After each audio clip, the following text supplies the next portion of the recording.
I'd like to invite Dr. Manisha Mathur ma'am to felicitate our next guest, Professor Özlem.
Thank you.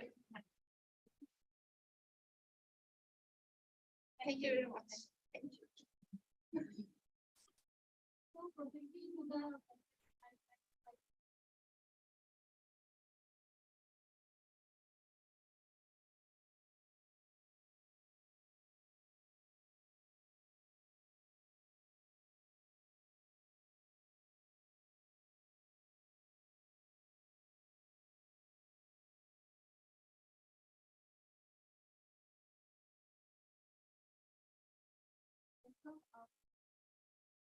On behalf of and staff and myself, I welcome all the presenters of today.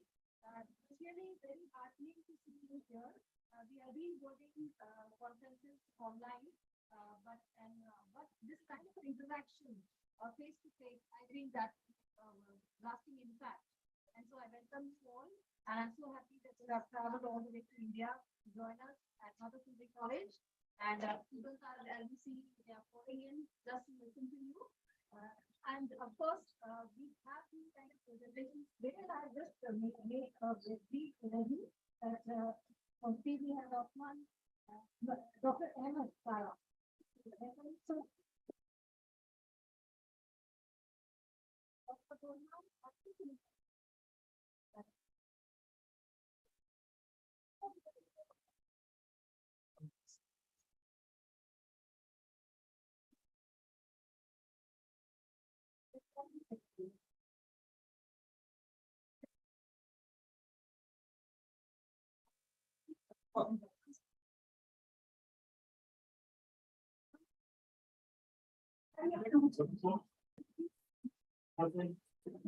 Normally, what is the height? 10 to 15 minutes. You want to present your paper? You have the recording room. Okay. I don't prepare the presentation in Turkish, in English. Yes. It's in Turkish, You can read this. and I will speak in English. Okay. You are going to read this. Oh no, I don't need to read. I will present. I'm not doing it. Fine, I'm speaking. Okay.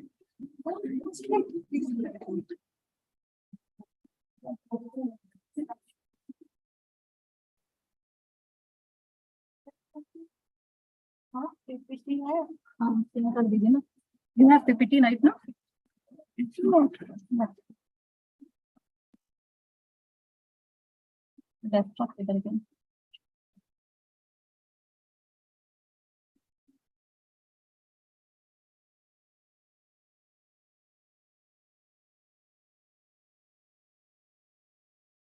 one is your PPT this one Yeah.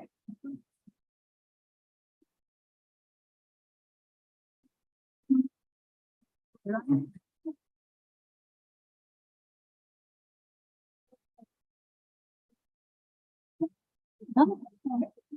Yeah. You may start now. Okay.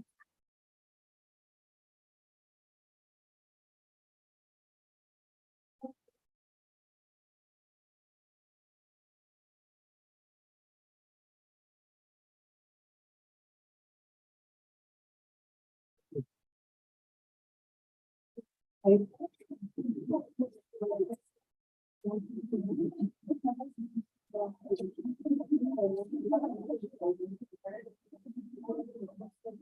students,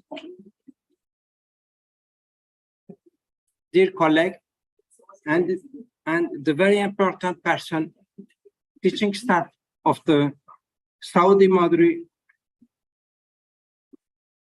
of this college. Thank you for your hospitality. I will present. I make a research about in Turkey. I was investigated the teachers' attitude to teaching profession and their self-efficacy about Turkish teacher. The aim of this study is to investigate the relationship between the teachers' attitudes to teaching profession and their efficacy about their self-efficacy with respect to some variable. Descriptive screening method was used in this research. The study was conducted with the participation of 266 teachers working in the city of Adıyaman, a city in the east of Turkey. During the 2000 academic year, in order to collect the data, the attitude towards teaching profession skill developed by some academic personnel and the teacher professional competence perception developed by Güle Bağlan. What is it?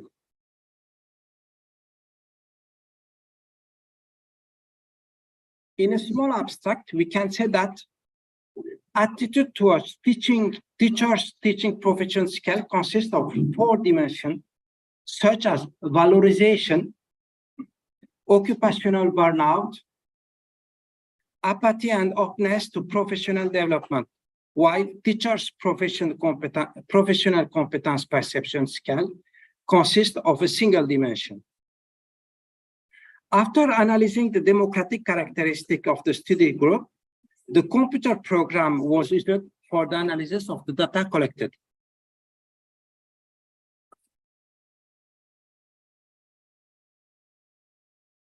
The data,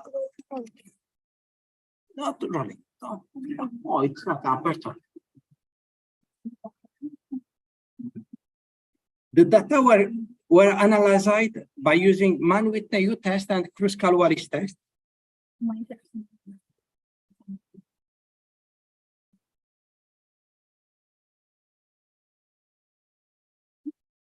No problem. As a result of the test conducted, significant difference in the attitude of the teachers regarding the teaching profession in the independent variable of gender, professional seniority, and occupational job satisfaction level is found. As for teachers' perceived professional qualification attitude, significant difference in terms of professional seniority and job satisfaction level were found. In addition, it has been found that there is a positive relationship with the subdimension of the openness to value development and professional development scale with the perceived professional qualification scale. And it was determined that there was a negative relationship between the occupational burnout and occupational indifference subdimension of the attitude towards teaching profession and the perceived professional qualification scale. As we can see,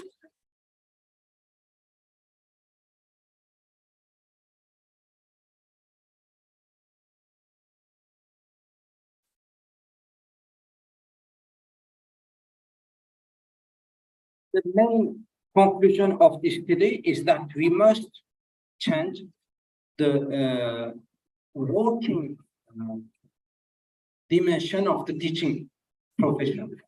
One, if you change the environment of the teaching, you are sure that the learning of the student will be better than you are waiting.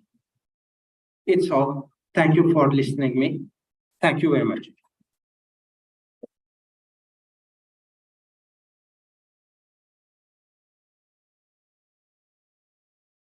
Thank you very much for telling us that, teachers also have stress.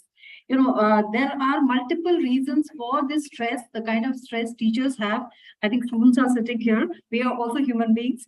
So sometimes it is the exam process which is going on. For example, here in the last 3 years after COVID, we had multiple things to do. It's examination which was going on. It was various other things which were going on. And the teachers were actually stressed because they were working all 12 months. There was no break. And so, teachers are also fatigued. So how to manage their stress? Because if we are stressed, naturally we will not deliver best. So I think the teachers have to, do away with this kind of a stress. Then student management is also another stress. Students are of different capabilities. Sometimes, some students really want some more attention, and some others might not need that much attention. So how to deliver a lecture or, have kind of an interaction with the students coming at par. So these are all, then all these things actually put a pressure on the management of your life. Basically, they have, teachers also have their families, they have their family burnouts, they have their family stresses. So handling the job with that is really very important. I think that has been presented by Dr. Ahmed, that how, this we have to manage these things, because management is the key to success in life. If the students are there, students have to manage things at their own level, examination, peer pressure, and so many other things which are there. So you have to balance out everything. You have to, enjoy it in the college also, but at the same time study also, because and do well in exams also. Also, you have to develop your personality. So all these things put a lot of pressure. What I understand is, because there are 2-3 papers on teachers only, and this session is specifically for the teachers, and a teacher is a inspiring role model for the youth. If the teacher is the kind of an influencer, I think nowadays this word influencer is, I'm not much in the social media, but I understand, because this is a word which is, I think, which is picking up in the youth. So teachers are also, kind of a, influencer. You have to influence students for life. And that is why the role of teachers is very important. And in case you are, the country which is working on the teachers, which is giving best of facilities to the teachers, I think that country will progress. And that is what is, we have to realize. If we have to channelize the energy of the youth in a proper manner, it is very important that, teachers are being trained to be teachers. Sometimes, teachers can land up without interest also, but the training is very important. That interest has to be inculcated. And then if you inculcate that interest, then this is passport for future. You can, you really make students fly into a future which is very rosy, which is very positive. But if you can create that interest, and a teacher is also a planner. You have to plan everything, and and a quality of talking, quality of delivering things is also important. You have to connect with them. So all these things are the qualities of the teachers, and this is what I think we are discussing in this session. So next presenter is Professor Dr. Burhan, and he's from Freirat University, and the topic is analysis of teachers' perceptions of emergency pedagogy in terms of various variables. I think it's very interesting. Thank you so much. Please to come.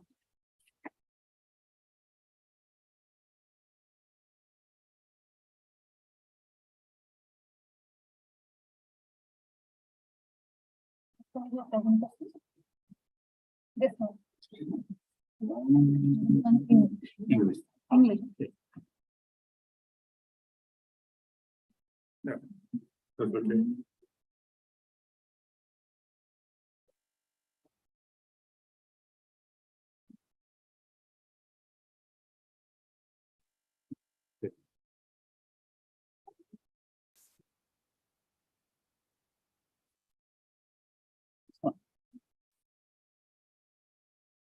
Oh, This is the pointer. You Yes. want to go that way? This is point. I will change the slide. I can You read. can say next. And Next. it's this point. You want to read that point now? You should go there. And I will change when you say next.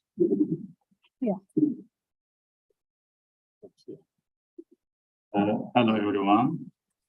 Dear colleagues, my new analysis of teachers' perception of emergency pedagogy in terms of various variables or not emergency, extraordinary pedagogy.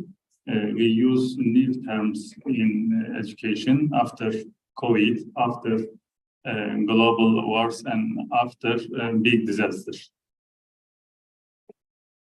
Okay. The general aim of this study is to determine high school teachers' view of emergency pedagogy in the context of the effect of states of emergency on education, and to analyze them in the context of various demographic variables.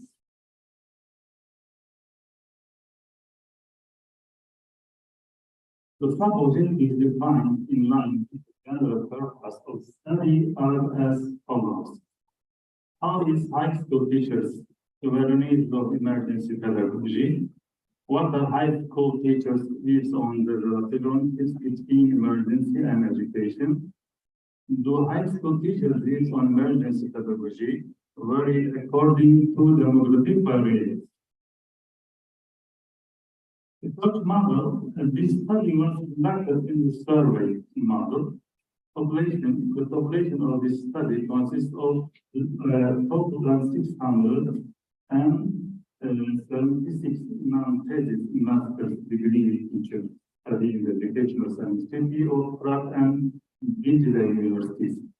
Sample of this study, it consists of a total of 463 participants who could be researched in this population and who volunteered to participate in the study convening campaign. This table, demographic distribution. Right, here. Method.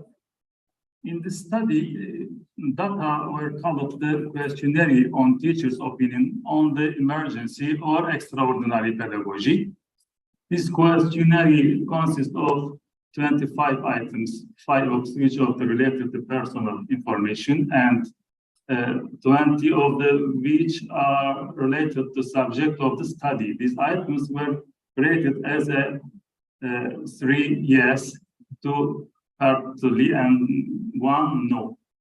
In the analysis of the data, SPSS 22 package program was used in frequency, percentage, and chi-square tests were used in descriptive statistical techniques. In the analysis, PN 005 was accepted and the significance level. Findings, third findings, and the second findings.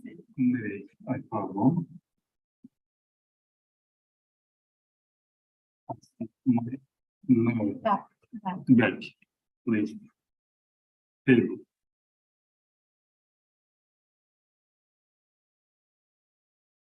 This one? Yes, I think so. These arrows, these two. For forward, for back. Okay, come on. Findings. Go on. Discussion and consideration. High school teachers who participated in the study and who have experienced emergencies such as pandemic, earthquakes, war, migration, climate change, were with all these events in phenomena as emergencies or extraordinary. The situation is positive in terms of high school teachers, even in the emergency situation that threat in education as well as human life, because the first step is solving a problem related to education is the awareness of stakeholders on the relevant issue. The event that technical teachers have a high risk in our case, related studies have shown that teachers and prospective teachers in Turkey generally have values above our case. One possible reason for this may be two topics and outcomes related to natural disasters in the curricula of many courses in Turkey, especially science and social studies. This is a positive situation because it is known that in many countries in Turkey, related trainings are aimed at mitigating, responding to, and potential preventing natural disasters. As a matter of fact, according to Şengül Küçükken, the efficiency of such training increased the losses in states of emergency. Driving attention to the lack of training and information on this issue, Gezgin pointed out that social media can make significant contribution in this direction. Another possible reason could be that the recent earthquakes in Turkey have caused great devastation, and the consensus of this education directly concerns many people. Moreover, regardless of the type, natural disasters cause many problems in life, especially in education, by causing inequality.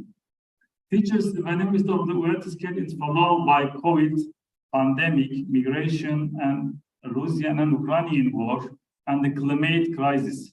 The reason why participant high school teachers, when it is of the climate crisis, remain low may be that the effort of this crisis have not yet been fulfilled. Practice-based skill teachers is the leading cause of learning losses during the pandemic and earthquake process, followed by cognitive and affective learning gaps. Related research supporting this. In Turkey, where disputes on the face-to-face education have an experience due to COVID and earthquakes, it can be presumed that the most important learning problem in the near future will be seen in practice-based skills. However, there are also opinions that technology-based distance education, which have been accelerated by state of emergency, not only cases of problem, but also opens the door to need opportunities. According to them, the problem is distance education implemented during states of emergency are actually related to the effective use of technology. Finally, it was determined that the participating high school teachers who didn't find themselves sufficient in the emergency pedagogy were in need in training on this subject. However, in related studies, it was stated that teachers in Turkey generally have disaster awareness.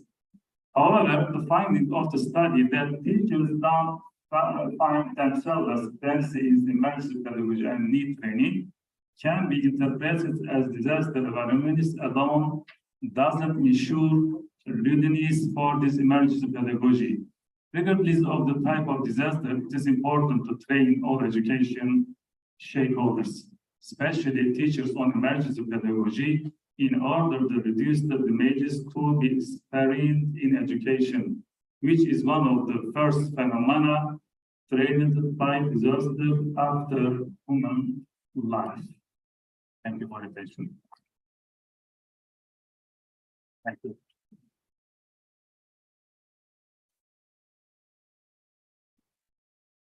Yes, Dr. Burhan has presented a very different perspective. We have all seen, I think this is we have all seen very recently emergencies, COVID-19, of course, we all have seen all across the world. But how teachers have adapted themselves to make them, that what is basically pedagogy, actually the teaching makes teaching learning very conducive. It makes, kind of atmosphere where, teachers can deliver the best to their students.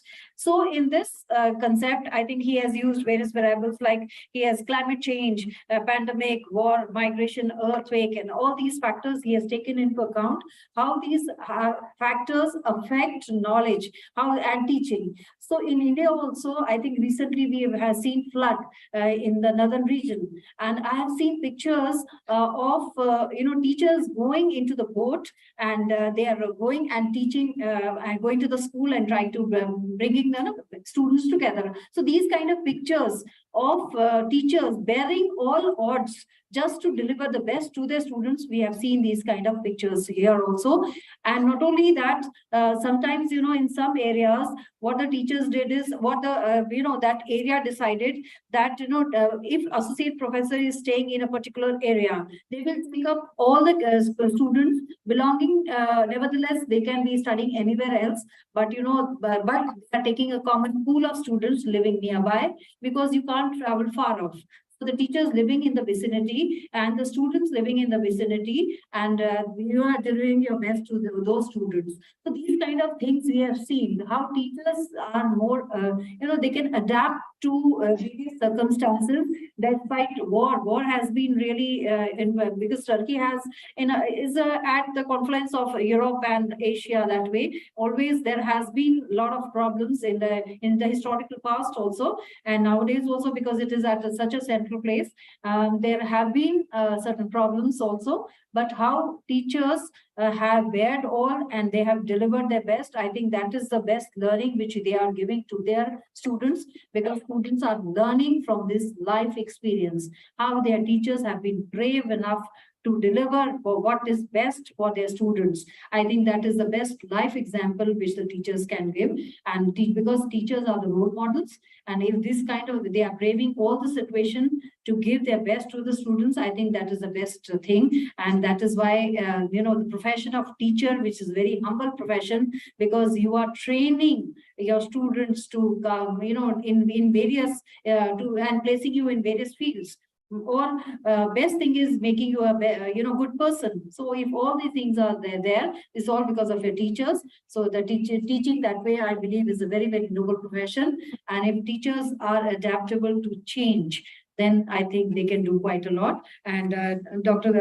I think you have really put on a lot of effort, and collecting your sample is very large also, and very effective also. And you have taken up the causes which Turkey has seen in the recent past. So this paper that way was very interesting, and thank you for delivering such a nice paper. And now next we have Elvan Gokchen from Haran University, and her the analysis of teachers' digital technology literacy competencies in terms of various variables. This is her paper. Thank you so much. Thank you.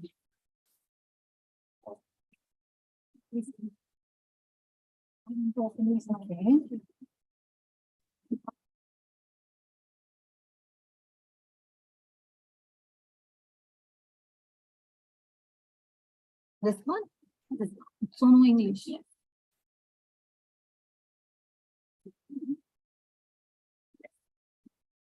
I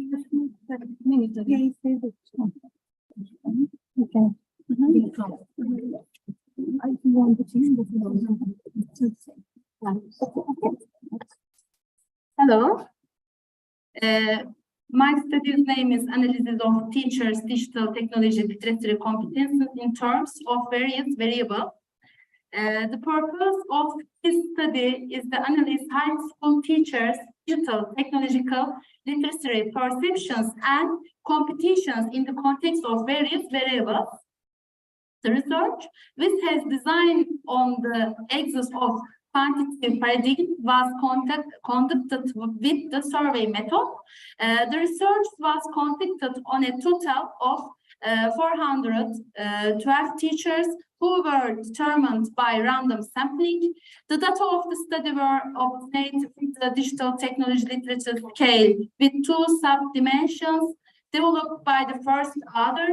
In the analysis of the data, firstly, homogeneity test was performed and parametric descriptive statistical techniques were used in the analysis of normally disturbed data. Non-parametric described statistical techniques, Mann-Whitney and Kurskovsky-Wallis, were used in the analysis of non-normally distributed data. As a result of the analysis of the data, it was determined that the perceptions of the high school teachers participating in the study on digital technology literacy were moderate. Participant high school teachers' perceptions in this direction vary according to the demographic variables. On the other hand, it was determined that the self-efficacy perceptions of the high school teachers participating in the study regarding digital technologies were also moderate, and their perceptions in this direction also varied according to demographic variables. In the study, the fact that high school teachers self-efficacy in the digital technology literature is at the moderate level is considered as an important deficiency for the Turkish education system because the minimum condition for providing education and training in accordance with the digital pedagogy paradigm of the technology mediated information age is to have self-efficacy towards digital technologies. In this respect, it is important to provide information age teachers with training to increase their digital technology self-efficacy and related knowledge and skills in terms of adaptation to this age. Findings. Firstly, methods. This study, which aims to analyze the digital literacy perception and self-efficacy of high school teachers and examine them according to various demographic variables, was conducted in the general survey model, one of the quantitative methods. Universe and sample. The universe of this research consists of 852 teachers and school administrators who are non-test master students studying at academic year, the Institute of Educational Science of Prague and Union University. And the sample, on the other hand, consists of the total 412 teachers and school administrators who can be easily reached by sampling and volunteered to participate in the research. Is the sampling, which is among the non-probably sampling process, which is done on the voluntary basis, continues until the target number of participants is reached. This table 1, demographic characteristic of the teachers consisting the sample. This one, see. Data and analysis, table 1. The research data were collected with the digital technology literature scale of teaching staff developed by the first author of the research. In the development scale, a draft item pool of 70 items were prepared by scanning the relevant literature and interviewing 7 literature, the scale for the scale.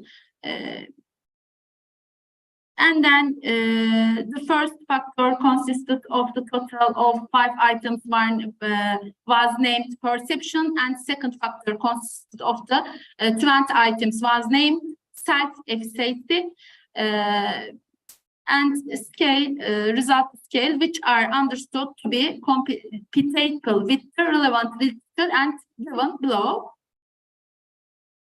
Ability criteria for this TPL model.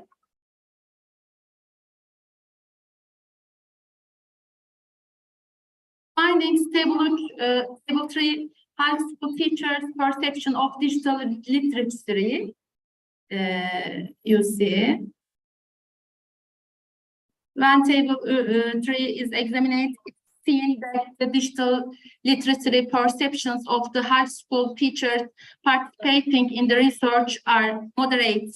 When the items in table 3 are consisted by the one, it is understood that all of the participant teachers had experience of teaching online during the COVID-19 pandemic period.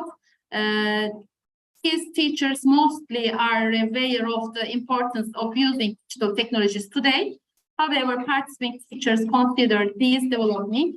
Participant high school teachers agree less that the one course they contacted during the COVID-19 pandemic process are effective, and they have perception that Turkey is not yet fully ready in terms of legal regulations to use digital technologies. And then table 4, I'm passing now, you see. I have a short time. Okay, discussion and completion. And then results. In the study, the general digital literacy efficiency of the participant high school teachers was determined to be medium. This finding can be interpreted as teachers being aware that they are not fully proficient in the subject. However, it is noteworthy that same teachers find themselves moderately competent using digital technology for learning purpose. Thank you for your listening.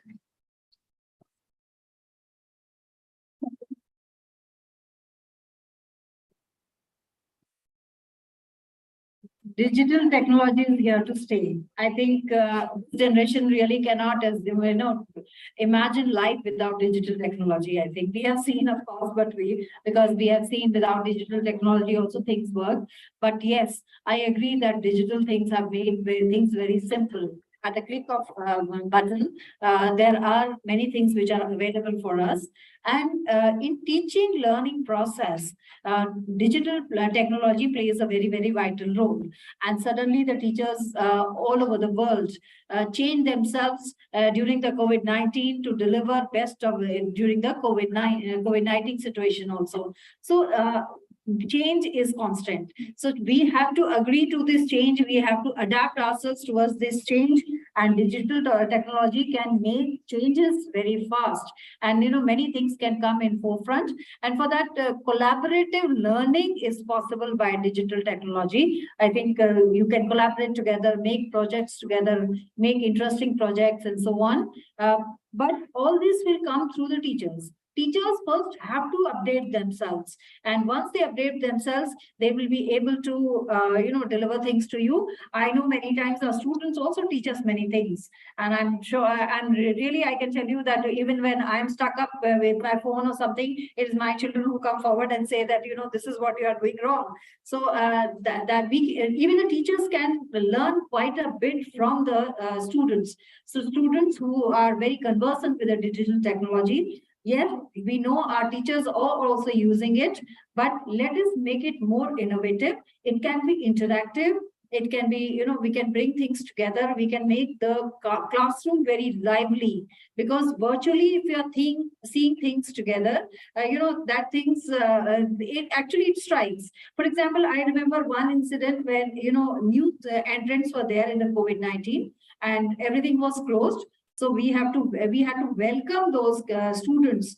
So how we welcomed is we wanted to show them the library. So what we did is that we made a virtual tour to the library, and we told the students that these are the these are the things available. These are the e-resources which are available for you. So all these things were there just to make you conversant, because you were not coming to the college physically, and not this batch, of course, the previous batches. So, but they could see and they could feel that we are a part of the library. So these things are innovative and they can make things more interesting. And this is what is required, I think. So, so digital technology, I think your conclusion was also that many of the high school teachers really were not conversant. They did not learn much. So teachers have to put in equal efforts so that they can, have this connect with the students who are already trained into this digital technology in a very, very bright manner. So very interesting paper again.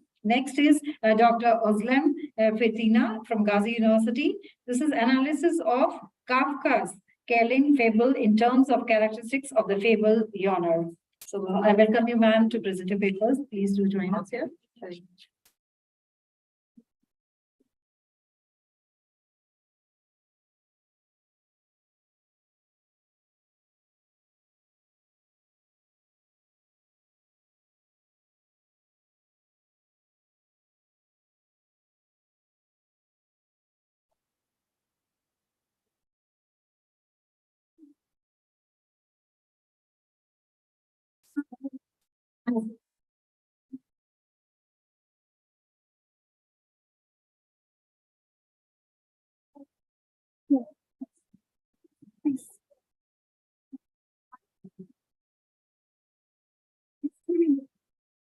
Yes, hi, good afternoon. I am Associate Professor Dr. Özlem Fetina from Ankara, Turkey. I teach German language and literature plus German education, German language education at Gazi University in Ankara. My title or my presentation is Professor Harput probably announced before. Analysis of Kafka's, is this working? Yes, yes. Yeah? Yeah. Is there Yeah, working? it's working. Okay. Analysis of Kafka's kleine Fabel in terms of characteristics of the fable genre. Well, my abstracts are available in the beginning of my presentation, and it could be read after the conference is over in the conference book, I guess. So that's why I would like to continue with my introduction part a little. I don't want to exceed the time, so I would like to sometimes I don't want to read all my presentation paper. So I want to start as Franz Kafka, who was born in 1883 in Prague.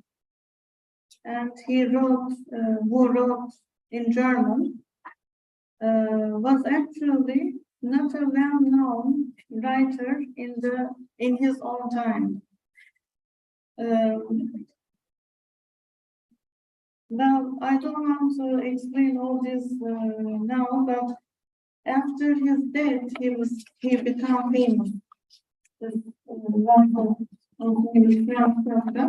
Actually, he is also Jewish origin. He has a Jewish background. His family and everybody were Jewish. And okay, the focus of the study is a short piece. Live recording, so it's coming on the face. Okay. Sorry. I didn't. Okay. No, it's okay. I am okay. Okay, the focus of the study is a short piece, short work, a literary work called Kleine Fabel from 1922. And the English translation of this work is Little Fable. The genre of this short work, which has not been sufficiently taken into account until today, is fable. It's evident from its title. In previous researches, there are some interpretations of Kafka's short piece. However, a detailed study on the genre of the short work is not available. For this reason, the aim of the study is to examine Kafka's kleine Fabel in terms of genre characteristics. For this purpose, it is also possible to fill a gap in this research area in order to achieve these goals. The genre characteristics of the fable are discussed in the theoretical part of my study, and in the application part of the study, it is determined to what extent the genre features of the fable are present in Kafka's fable. In the conclusion part of the study, the analysis of Kafka's fable from a different perspective and contributions to the field will be emphasized, and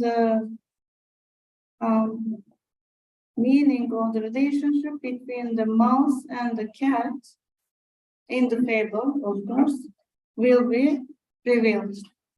Okay, now in the second theoretical part of my study, I am talking about the characteristics of the fable genre.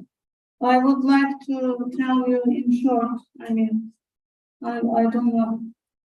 Sorry, I don't want to be too long in this. The first characteristic of a fable is that it is a short genre in prose or verse. But this particular fable by Kafka is written in prose. Another characteristic is that it is instructive, okay? It contains a lesson for its readers. Sometimes the readers can be also children, but it is written for adults, okay? Children and adults can read. And another characteristic is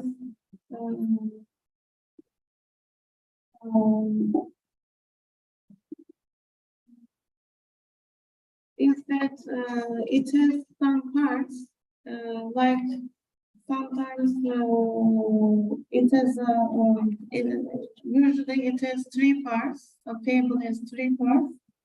The first one is called the narrative part, and then the dialogue part, and the third and last part is called solution. But these are the usual characteristics.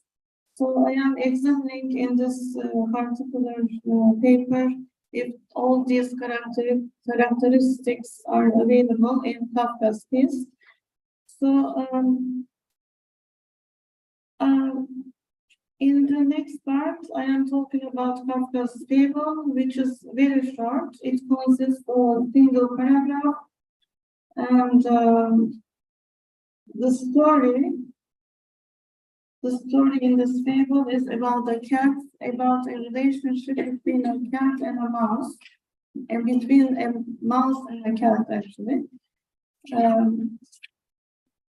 Okay, I want to come to the conclusion because it's really short.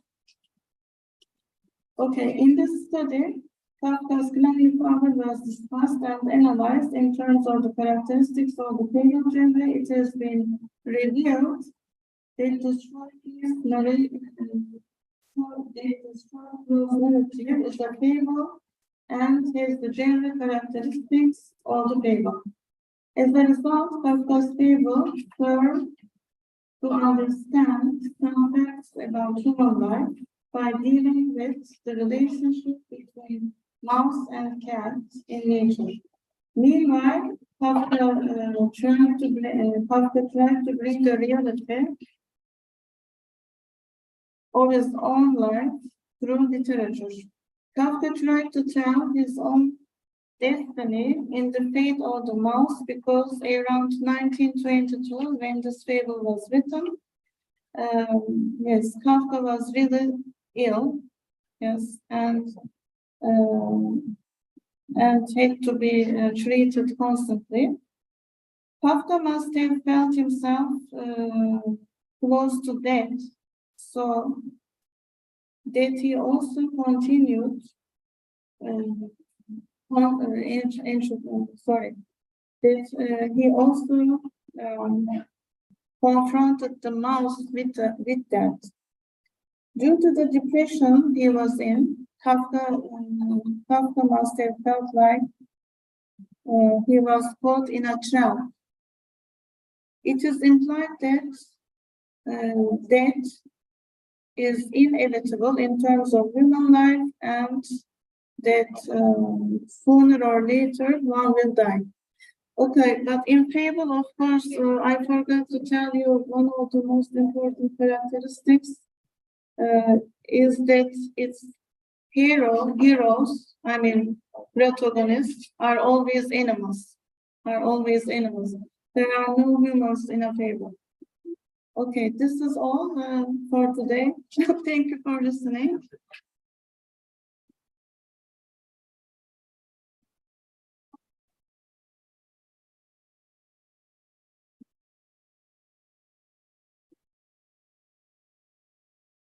When you were speaking, I think I was always, I really went back into the past, and I remember the fables which we used to read.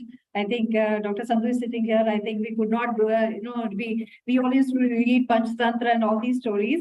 And these Panchatantra stories were written way back in BC. So, and that story, I think till date, we remember those stories. But fables are giving you certain message. Fables are also putting you into testing times. It is giving you struggles of a simple man also, but out of the struggles, how you are overcoming those struggles, maintaining your poise. But the main thing is that, how you are, your character is maintained in despite all the odds which are there. I think that is the moral of the story, any story which are there. And fables, I think, transmute you into another world where you are visually seeing certain animals or certain other things talking to each other and giving you a message. I think your thing was very interesting. We liked your paper. It is very interesting. And I think it gave me a lot of pleasure, especially. And next speaker is Assistant Professor Dr. Selma Haley. She's from Sakarya University, and Fish Fauna of Lake Little Akgol is her title. Welcome, ma'am.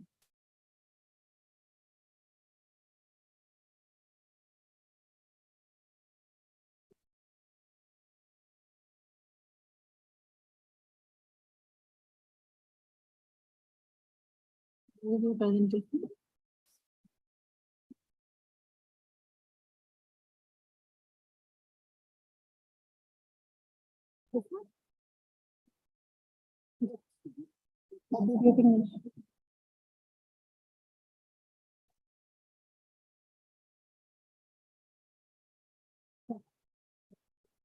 Use it? Yeah, you can use it. You can use this too.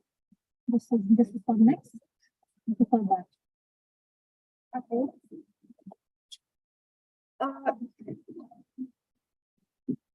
Dear participants, my presentation title is Fish Fauna of Lake Little Akgol.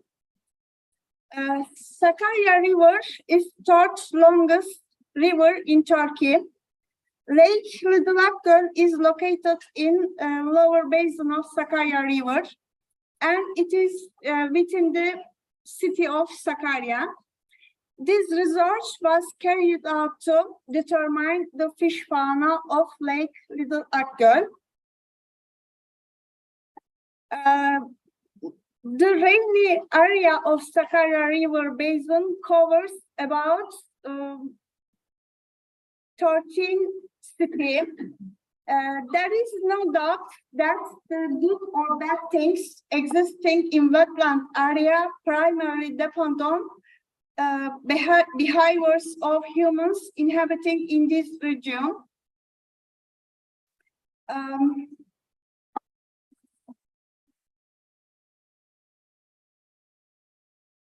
Totally area 1 in 8 of Turkey.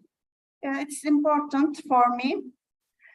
Sakarya River Basin is a rich geographical region in terms of underground water and surface water sources.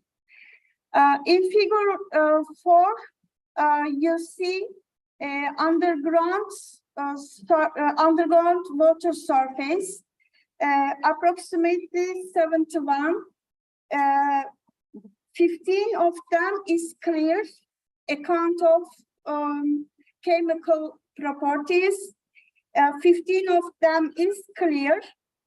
In figure 5, you see surface water sources, dam lake, streams, brooks, lake, lagoon, flooded forest.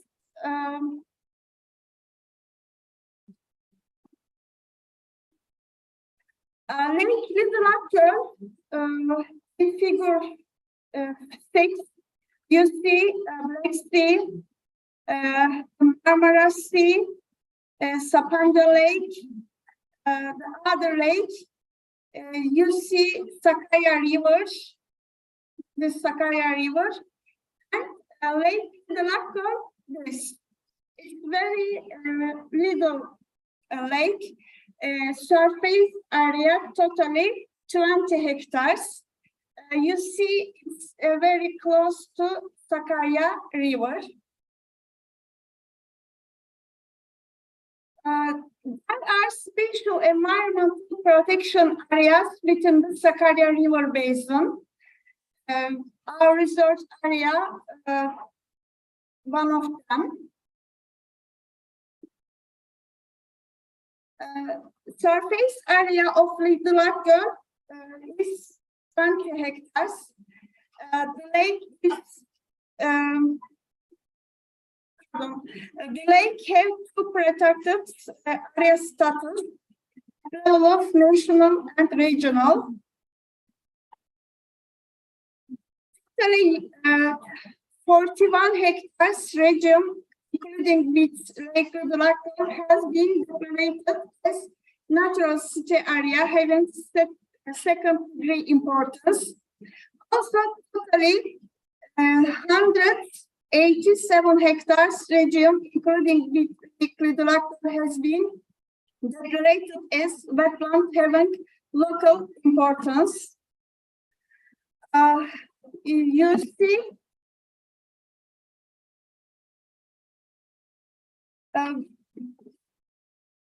Lake Little has conservation status. It is not very well known, and nature structure not spoiled.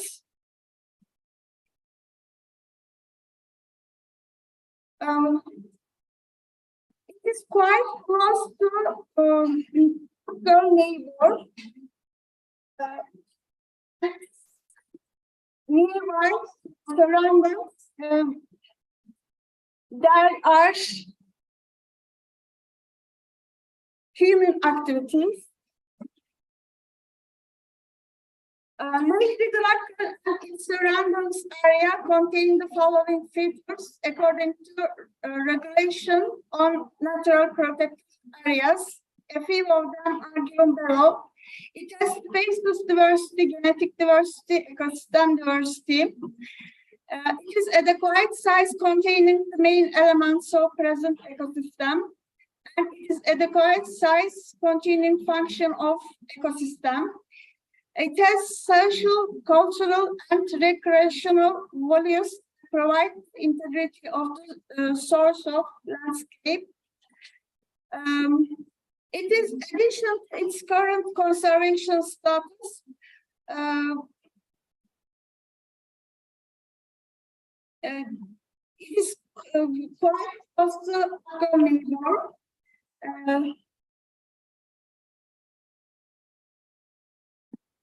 aim of this study are given below to determine the fauna of Lake Little and to contribute to evaluation studies.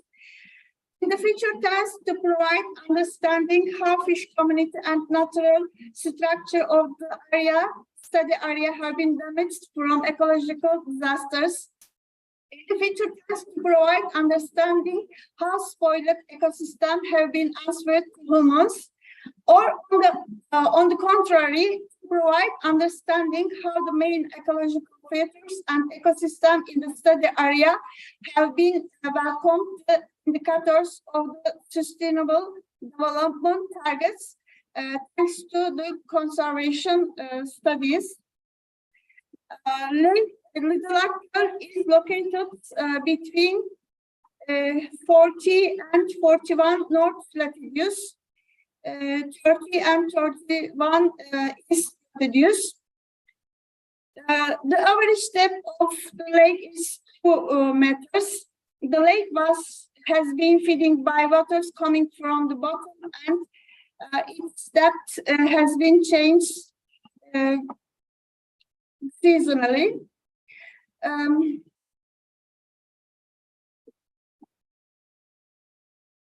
According to the results obtained from geomorphological investigation, thought that Lake Little Akgöl hits one of tributary of Sakarya River when climatic change and the rise and fall of sea levels was not occurred.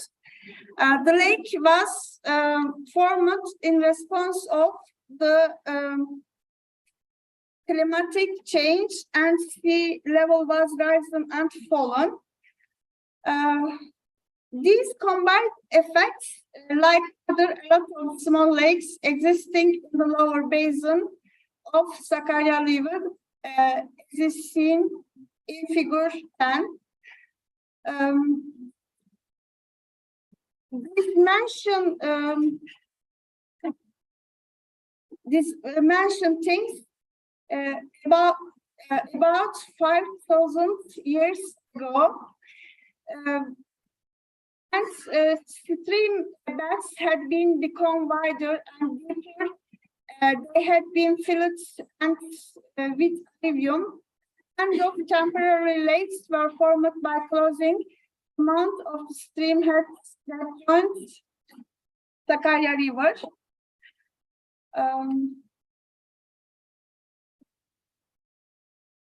Behind the hike of the level of the underground water in the Adapazarı Plain is the main reason for the lake has been still continuing existence. You see,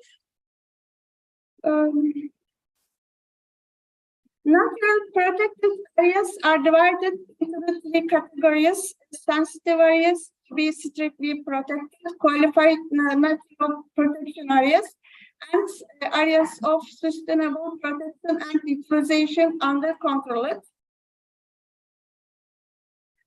This research was conducted out to determine the fish species inhabiting in Lake Little Akgöl. 99 samples were caught using by nets having with different eye openings, fish scopes, and fishing rods. The fish individuals were obtained monthly and randomly from different parts of the lake during the research area because of lake very little. Fresh fish samples caught in the field studies were turned into museum material according to Gelday and Balık. Fish specimens were identified based on external morphology with the traditional method at the level of family and genus and species using by different literature. The recent systematic position of the scientific name in the identified species were written based on H. Meyer's catalog of fishes. The symbols and abbreviation in the text were used for the metric and meristic characters of the samples are given in below. As a result also evaluated totally in 1999 fish samples caught from the reserve area. It has been determined that 9 fish species living in Lake Lidlakgöl. This paper gives the diagnostic characteristic of these fish, and the original photograph taxon is given in the text. Family Cyprinidae, this Alburnus escherichia, this Bellica bjorkna, this Carassius dubellio, this Rutilus, Gardenius erythrophthalmus, family Sucidae, species Esox lucius, family Poecilidae, species Gambusia holbrooki, family Percidae, species Perca fluviatilis, family Centrarchidae, species Lepomysciposus. Lake Lidlakgöl fish community has been found out to consist of 9 fish species: Alburnus escherichia, Bellica bjorkna, Carassius dubellio, Rutilus, Gardenius erythrophthalmus, Esox lucius, Gambusia holbrooki, Perca fluviatilis, Lepomysciposus, belonging to 5 families: Cyprinidae, Esocidae, Poecilidae, Percidae, Centrarchidae. Metric and meristic characters of fish samples were examined based on external morphology with the traditional methods. It has been determined that our findings haven't been shown significant differences with the findings recorded in previously published similar studies.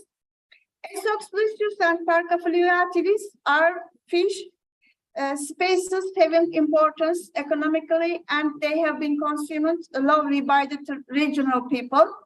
Carassius dubellio, Gambusia holbrooki, and Lepomysciposus are globally known invasive fish species. Inhabiting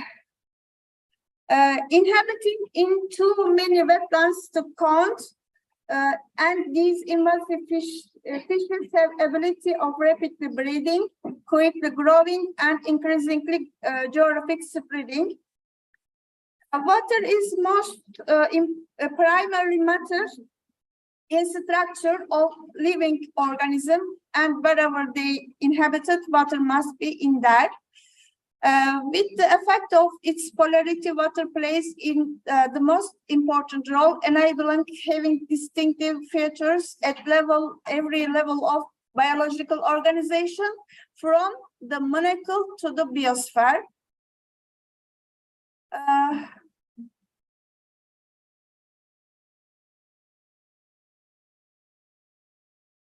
The results obtained from each scientific study contain information that gives direction to the future. The research done on aiming to find out Lake Lidlakgöl fish community is one of this study. Likely, there is not much anthropogenic environmental degradation in natural structure of the study area, and happily, it has a national protection status since 2001.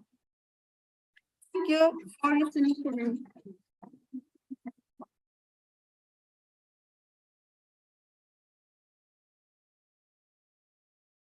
Thank you, Dr. Selvan. You have illustrated the importance of lake and the fish fauna there. And of course, if I tell you that in India, the oldest lake was around, that is Sudarshan Lake, it is in Gujarat, and that was 300 BC. That time a lake, artificial lake was created, and so the importance of water was very visible to our ancestors. So water has to be preserved and maintained, and that kind of importance is given to in India to water, that we just rever it. We also pray to, and we have a rain god as well. So because realizing the importance of water is very important, and of course water is there, and because of water, fish is there, we are there, and so on. So that is why we have to understand, and this is, I think, one attempt of a teacher to go to the community and make students realize that each thing is very important, how lakes give life and how you have to preserve it. And this is the message we want to give out to our students, that you must be very, very cautious about everything when the environment gives us, and it is up to you that how you protect it. And because environmentalists basically have to talk about this, that we have to preserve it, and this should go deep into your roots, that everything is very important and we have to preserve it. So I think it is we should end the session here. But before that, I just want to put a word of Vigat Sardar Gurmeet Singh will propose a vote of thanks. But before that, I just want to thank my team. First of all, Dr. Uzma, Sangeeta, Lokesh is here, and Dr. Sandhu is here, Manisha, and Priyadarshini, and others also, because we had a lot of online sessions, and many of the colleagues have been handling those sessions. A lot of effort has gone in, because in this Congress, the participant countries are many, and putting across many countries on one platform is the effort that my team is doing. And so I thank my team, and of course all the people who are here, all the professors who have joined from Turkey. But I now invite Gurveer Singh, is our honorary the member of governing body. He will propose a vote of thanks. So please come.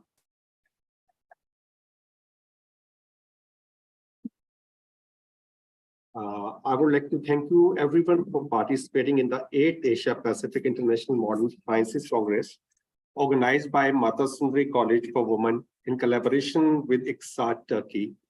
I would like to especially thank Turkish delegate for their paper presentations and academic discussions.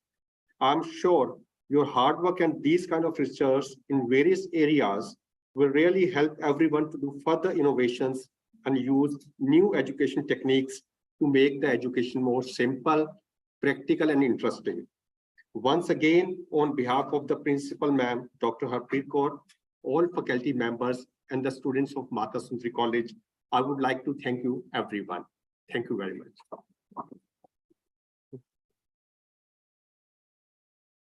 Thank you so much, sir. Thank you so much. Thanks to all the student participants, because they have spent more than 2 hours, and they have enjoyed, I think. Yeah. So thank you so much to all the students. Special thanks. Someone that always come and say. Yes. Something. If you want to speak, you can come on the dais. Anyone Wants to speak? Few words. It's okay. So now we are closing this session. Before the closing, we have to take a group photograph with all the delegates and.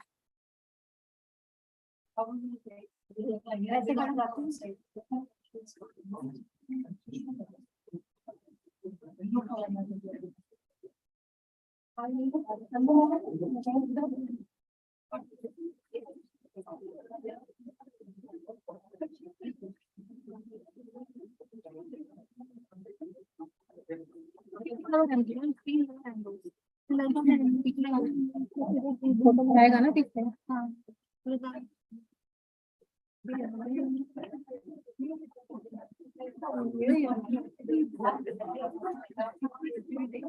मैंने इसलिए लगाया था उसको copy के लिए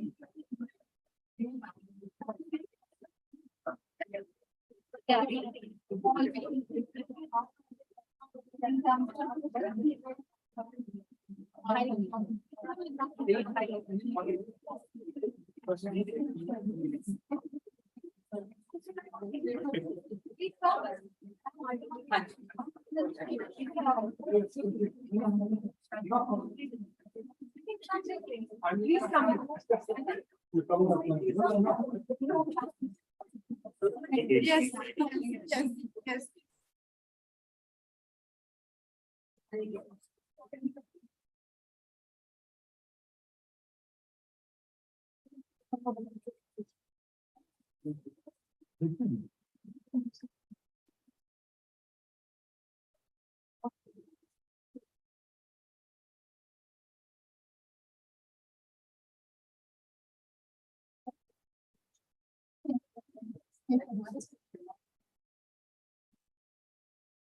So students, you can leave now. Thank you so much.